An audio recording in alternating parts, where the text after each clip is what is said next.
You can't say the wrong thing to the right person. I have come to absolutely believe this. If you're out there dating after divorce, especially if you're coming out of purity culture and high demand, high control religion, and particularly if you were in a toxic marriage, it's really easy to feel like you have to walk on eggshells and you have to tiptoe around topics, and it's really important to not trigger the other person or not say the wrong thing. But the truth is that as long as you're healed enough, and it is super important to work on your own healing, but as long as you're healed enough, when you find someone who's good for you, you are probably not going to have that sense of fear about everything you say. And if that anxiety keeps popping up, or if you feel like you're constantly triggering them, or even if they reject you for something that you said, that's not on you. It might mean that they're not healed enough, and likely they're just not your person. And that can be so hard when you really care about someone. But you deserve to be with someone who has the capacity to hold space for your experience, who sees you and cares about you for who you actually are, who doesn't need you to be a censored version of yourself, who is willing to give space and grace for your missteps or your foot and mouth moments, just like you would give them. You deserve that. You deserve to feel calm and at ease and able to be your whole self with someone. And when you find it, you'll know it. Gee, the toxic relationship after divorcing her husband in her 40s trope. This type of post-war queen video shaming never gets old, does it? And her saying you can't say the wrong thing to the right person, sweetheart, you being divorced automatically disproved what you are claiming. I mean, I am sure in your noggin, you think saying to your husband, I want to break up this family you have sacrificed so much to support is absolutely the right thing to tell a man who no longer makes you happy, i.e. your fifis is what's important here. And the female self-satisfying claim of you deserve everything you want now that you are in your 40s and have proven capable of destroying a family is nothing but a dream. Sister, the entire list of what you spouted out is what you want, not what you deserve. Two totally separate things. Hey, this girl would want to be a billionaire, but I am very clear, I have not earned $1 billion, so I don't deserve it. For you divorced women who love to throw around the you deserve BS to other women just for existing, do you ever think your ex-husbands deserve not to pay you alimony for you putting in for the divorce? Does not compute. Does not compute. Before I move on, 79% of my viewers are not subscribed. Don't act like you haven't seen my logo in videos on other channels. If you made it this far into the video, you might as well support the channel by hitting that subscribe button. Moving on. So I'm the lady who says you can't be my boyfriend unless you pay my bills after 3 months, and that made some men very angry. So I decided to revise that because I'm about to delete this dating app and just not date men altogether because you guys all are after one thing and you don't understand the concept of investing in a lady. So I said, what can we do here? What can we do?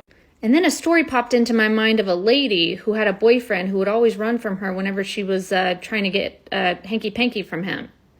And turns out he couldn't do that. He had problems in that area because he was older. And I was like, oh my God, why did I think of this? So I changed my status to only interested in generous men who are not looking for a sexual relationship. And 3 of the men I was talking to, 2 of them deleted the chat. And one of them said, I'd still like to talk to you. I'm still interested, even if you're not interested in that. There's a market for this. There's guys out there who pills don't work. They're not interested. And he is the oldest one out of the 3. So where am I wrong here? I like to be upfront and honest with people. You want a girlfriend. I want a handbag and some 5-star meals and a nice man who talks to me correctly, who's generous and kind. It's a win-win. And nobody gets to touch me because I've turned into kind of like a don't touch me princess. It's icky. I don't like it. I don't think her holding out the so-called commitment to her over a decade post-war taco to a man who must pay her bills would make men angry. Will they criticize her decision? Probably. That doesn't translate into anger. Hey, if she overpriced her used taco, it's her prerogative. And if she doesn't want to date men altogether, hey, Queen, go on with your bad self and date women. You don't see men trying to ban scissoring, do you? But nah, she said she wants a man whose junk doesn't work to pay all her bills. I don't doubt she will eventually find a guy in his 70s that will be willing to fit that role. Unfortunately, men that are in that position are very few and very far in between. For the bulk of you queens who want the bag and the sugar from a daddy, you gotta put in the work. And I'm not talking minimum effort either. And now, with the soft guy era kicked in full swing, you post-war women aren't in the awesome positions you think you are in. Sweetheart, let me put it this way. Why would a man want to go overboard for your old cookie when a new batch comes out of the bakery every day? Got him! Hey, if you want daddy to make it rain, you first have to pump his well. Moving on. I know firsthand that feeling of terror at what's going to happen to me now that I'm facing divorce in my 40s. I was a stay-at-home mom and a homeschooling mom, and I didn't have a career to fall back on. I'd been married for 20 years and had developed so much negative talk about myself and negative views about myself and what I was worth that I was terrified I couldn't even make $20,000 a year to support myself. I know the tears you cry. I know the pain you feel. I know the terror at the days to come. I know what it feels like to wonder if you're going to make it through this day. And now I also know that you can make it through this day. You will make it through this day. You are worthy. You are capable. You are worthy of love. You're worthy of investing in yourself. You're worthy to learn new things. You are worthy of a well-paying job or creating income streams of your own. I have created 3 different income streams of my own because I went out and I learned marketing skills, basic marketing skills, and I've applied them to several different arenas because the psychology behind it is all the same. Now I'm here to help other women learn how to do the same thing and get some hope back and be able to face their future without fear. Whoa, let me get this straight. After 20 years of marriage and getting a 50% divorce payout with alimony, this post-war queen is the one scared of the immediate financial future? Come on now, dog. Come on, man. If we are talking long-term financial future, yeah, after the divorce payout dries up, then the majority of those women who broke up their homes to find themselves sure do find themselves at the poverty end of town. I do give her a little credit for swapping out the default "you deserve" line for "you are worthy." Not that it really changes anything. Here's the funny thing of all this.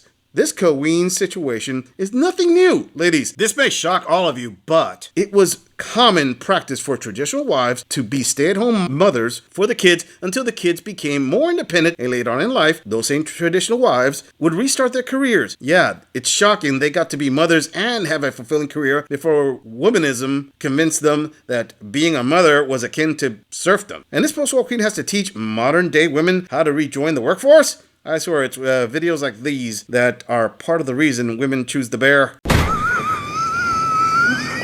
Moving on.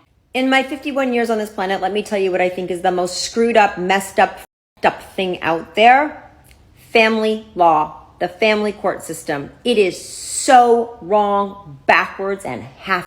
I don't know who or why told us that we were going to get half. Like if you get a divorce, you split it down the middle, you get half the money, half the house, half the custody. Do I sound jaded to you? I shouldn't. I should sound educated to you because I've been down that road. I went down that road for 6.5 years. Here's a few things that I think you should know if you have a hunch, an inkling, a gut feeling that you are heading towards separation or divorce. Number 1, you need to have your own credit. So if he's been paying all the bills under his name, et cetera, you need to get some of those bills in your name. You need to build your credit or else you will never find a place to live.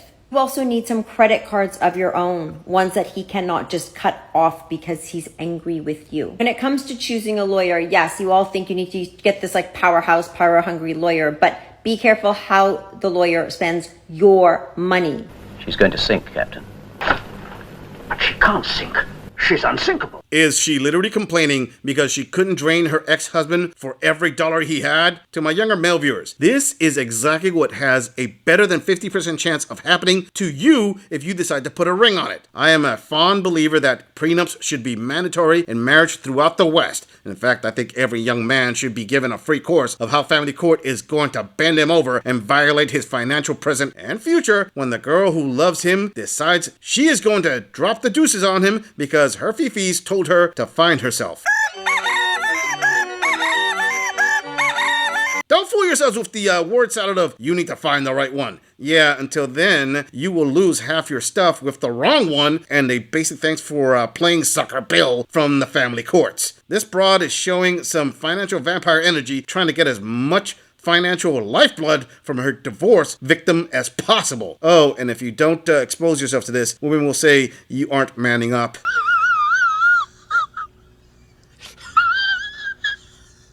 You do not need lawyers to send random emails saying, please make sure that when you send our child home from visiting you, that you send them home with the same clothes I sent them with. Send that email your damn self. There is so much pettiness and needless back and forth lawyer communication in the early months of divorce. You will get a bill and it'll be $10,000 and you will have no idea what it's from. Be very careful about being impulsive. I mean that particularly when it comes to text messages. Do not threaten him.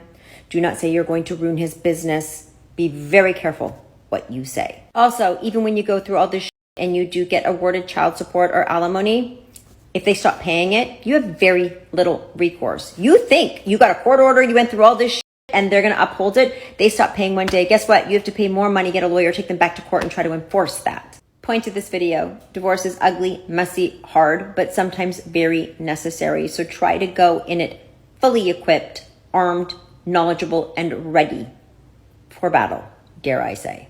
She just admitted to having threatened her ex-husband and said she was going to ruin his business. And women today ask why men aren't marrying them? Are you kidding me? How much do you want to wager this half-dollar age queen thinks she still deserves to be married to another high-earning man? Again, to my younger male viewers, do you actually think this is rare? Don't take my word for it. Ask in the comments. This is a resource to help all of you. I have tens of thousands of viewers per episode. There are plenty of experienced men available to answer a question you post in the comments. In fact, this is how serious I am about how much I want younger men to avoid the pitfalls of divorce and family court. Put a question in the comments. 24 hours after this video has been published, I will select and answer the question with the most upvotes in my next video. And to this queen, all I can say is her lawyers are doing to her what she wanted to do to her ex-husband. You shut your mouth when you're talking to me. Moving on.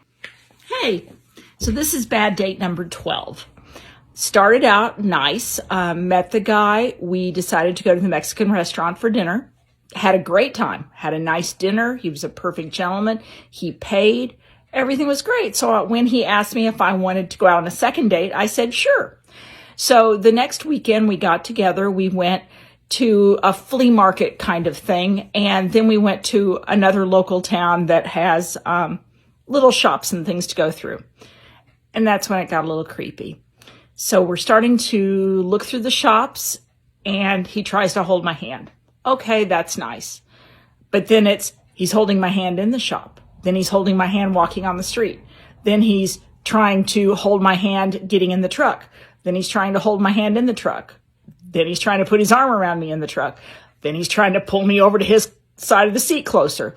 After a while, it was like, buddy, let's practice 6 feet, because I wasn't really ready for that. I didn't know him that well. I didn't even know if I liked him well enough to keep doing this, but okay, fine.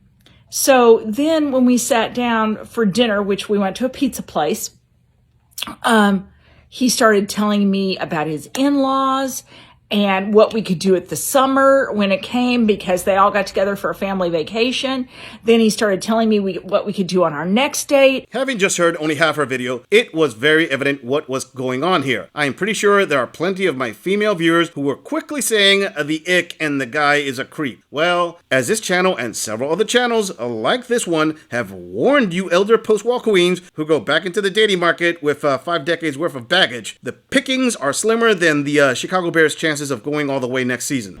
Damn! The reality is, this queen, who is dating in her 50s, went out with a man who has probably been married his entire adult life and really doesn't know anything else. She said he was nice, kept holding her hand, bringing her close, and planning everything. If you step back for a moment, you can see he is acting like a loving husband would for his wife. He doesn't really know how to date. He can't separate the two. He just knows how to caress and take care of his wife. I'm not defending his actions. Let's get that clear. I'm recognizing what is going on here. Sorry there, my grandmother age queen, but this is the reality of what is out there in the modern dating market. I find it funny this complaint is coming from a woman who made a previous video complaining about a guy whose equipment wasn't working properly. Ladies, do all of you actually think the reason this gorilla makes these videos is to try and fool all of you? I don't say a bunch of random things in an effort to bring down the XX chromosome mood. I am actually trying to help out by promoting expectation management. Listen, the results of the wall are as unavoidable as menopause. The only difference is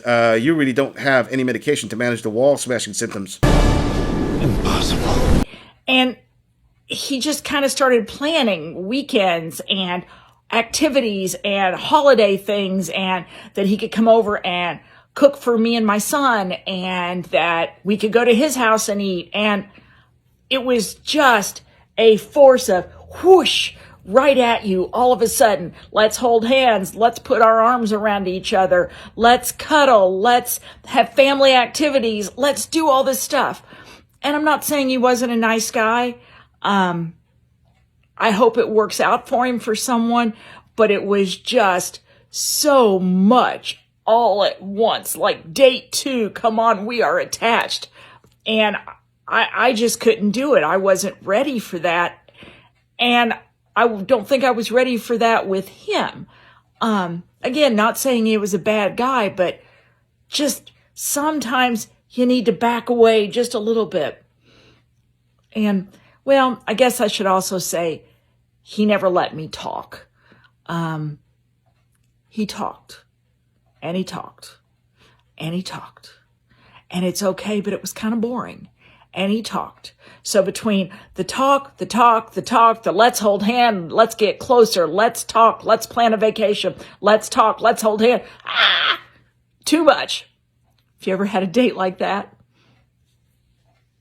If you ever had a date like that, I can almost see the multi-decade post-war queens currently in the dating market all raising their hands like if they were at a rock concert. I've got to say it before my head explodes. Ladies, if you broke up your family by putting in for divorce and placed yourself back in the modern dating market, you will not garner any sympathy from most men, as you are the main cause of your own problems. I don't really care if you come out and say he was a terrible husband. You picked him. No one put a gun to your head and made you marry the guy. What do you all think? I am just taking the men's side? No. No. No. No. No. I am stating you are responsible for the consequences of your own actions. And for those women who just said, yeah, right, of course he's taking the guy's sides. Let's use, for example, the bulk of men who get the hell beat out of them when they go through the gauntlet of family court. Have you ever heard me say it's not your fault? To even one of my male viewers. Family court makes it clear to every man that divorce is a consequence of them proposing and marrying a woman who has taken action to destroy the marriage, i.e. consequences of his actions on the long term. If I can say that to my male viewers, I can damn sure tell my female viewers to pound sand about the end results of them putting in for the divorce. Listen, I'm sorry for you queens, but I am a realist. The biggest difference between men and women in divorce is the worst part of it for men is front-loaded. The worst part of it for women is back-loaded. But for some odd reason, these female content creators think none of you women deserve the worst part of divorce, even though most of you initiated it. Fatality. Flawless victory. I'm just saying, if you enjoy this audit, click on the video in the end screen for more content. If you would like to support the channel, please follow the link in the description to donate to our beer fund, or like, subscribe, and share this video on other social media platforms. If you agree or disagree with anything about this audit, please let us know in the comments. I'm going to leave this audit right here. I'll see all of you in the next episode.